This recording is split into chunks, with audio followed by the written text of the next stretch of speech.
Hello दोस्तों, आप सभी का हार्दिक स्वागत है। एक बार फिर आपके बीच आया हूँ एक नया वीडियो लेकर।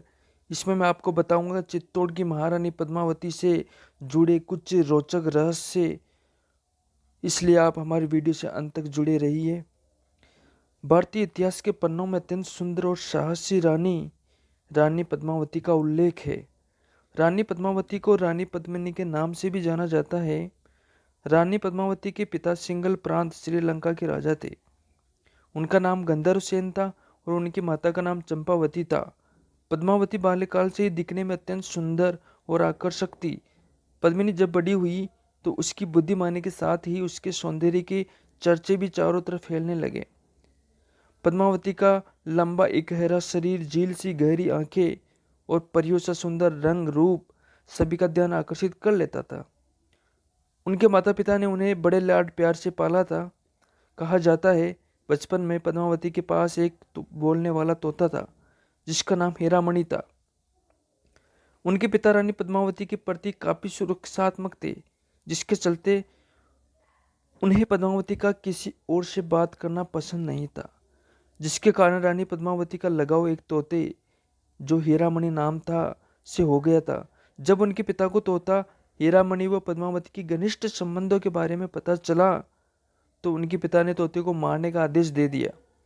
हालांकि वो तोता अपनी जान बचाकर वहां से उड़ गया।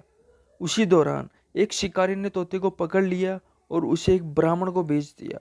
उस ब्राह्मण ने वह तोता चित्तौड़ के राजा रतन सिंह को बेच दिया, क्योंकि राजा रतन सिंह उस तोते की क्रियाकलापों से काफी प्रभावित थे। उस तोते हीरामणि ने राजा रतन सिंह के समक्ष रानी पद्मावती की सुंदरता की काफी प्रशंसा की, जिसके बाद राजा रतन सिंह पद्मावती से मिलने के लिए व्याकुल हो गए।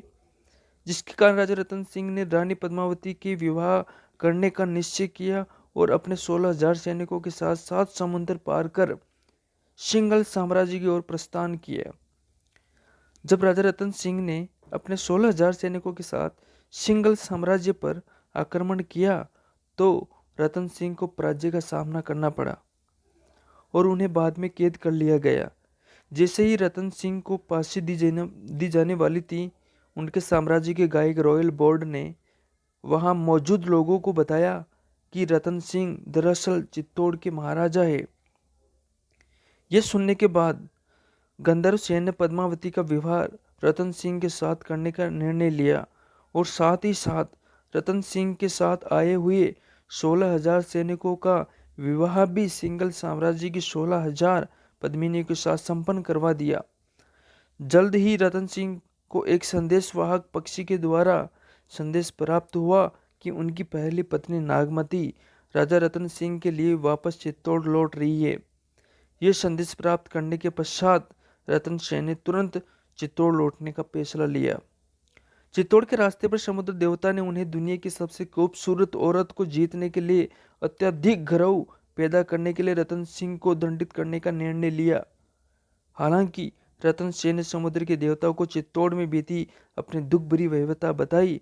अंत में समुद्र देवता ने उन्हें चित्तौड़ जाने के लिए लौटा दिया। इस प्रकार की रोचक रहस्य, कहानियाँ, पहेलियाँ सुनने व देखने के लिए आप हमारे चैनल को सब्सक्राइब करना ना भूलें। धन्यवाद।